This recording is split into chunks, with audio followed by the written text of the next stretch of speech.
Sivaram వెంకట్రావుని arrest చేసి స్టేషన్కి తీసుకువెళ్ళి పోలీసులు బాగా కొడుతూ ఉంటారు.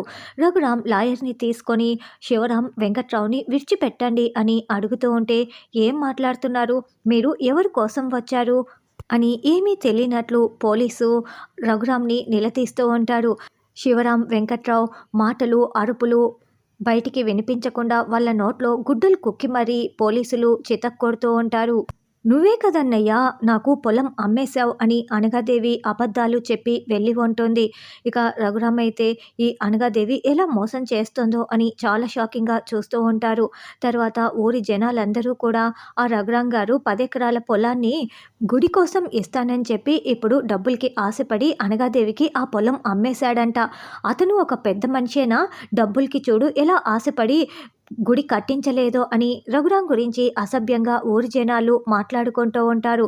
అటుగా బైకులో వెళ్తున్న శ్రీను ఈ మాటలన్నీ వినేసి, రే ఏం మాట్లాడుతున్నావురా, మా మామయ్య గురించి తప్పుగా మాట్లాడుతున్నావు ఏంటి, మా మామయ్య పొలం అమ్మడం ఏంటి అని అతని కాలర్ పట్టుకొని నిలదీస్తూ ఉంటాడు. వదలవయ్యా, ఇప్పుడు నా కాలర్ పట్టుకొని అడిగావు కదా, అలాగే వెళ్ళి మీ మావయ్యని వెళ్ళి అడుగు, నీకే నిజం తెలుస్తుంది, పొలం నిజంగానే అమ్మేశాడు అని అతను చెప్తాడు. ఇక శ్రీను చాలా కోపంగా టెన్షన్ పడుతూ అత్తయ్య అత్తయ్య అంటూ ఇంటికి వస్తాడు. ఏంటి సీనయ్య అంటూ జానకి మిగతా అందరూ కూడా హాల్లోకి వస్తారు. అత్తయ్య, మామయ్య ఆ 10 ఎకరాల పొలాన్ని అనగాదేవికి అమ్మేశారని ఊరంతా మాట్లాడుకుంటున్నారని చెప్పటంతో పెద్దనాన్న ప్రాణం పోయినా అలాంటి పని చేయడని ఆద్య చెప్తుంది. ఇదంతా వింటున్న పార్వతి టెన్షన్ పడుతూ ఉంటుంది. అందులోనూ ఊరికి దేవుడికి ఇచ్చిన మాటని ప్రాణం పోయినా పెదనాన్న తప్పడు, నాకు బాగా తెలుసు అని ఆద్య చెప్తుంటే అప్పుడే రఘురాం లోపలికి వస్తాడు. ఏంట్రా ఇది, మేమంతా విన్నది అబద్ధమని చెప్పరా రఘు అని బామ్మ నిలదీస్తూ ఉంటే, మీరు విన్నది నిజమేనమ్మా అని రఘురాం అనడంతో అందరూ షాకింగ్గా చూస్తూ ఉంటారు.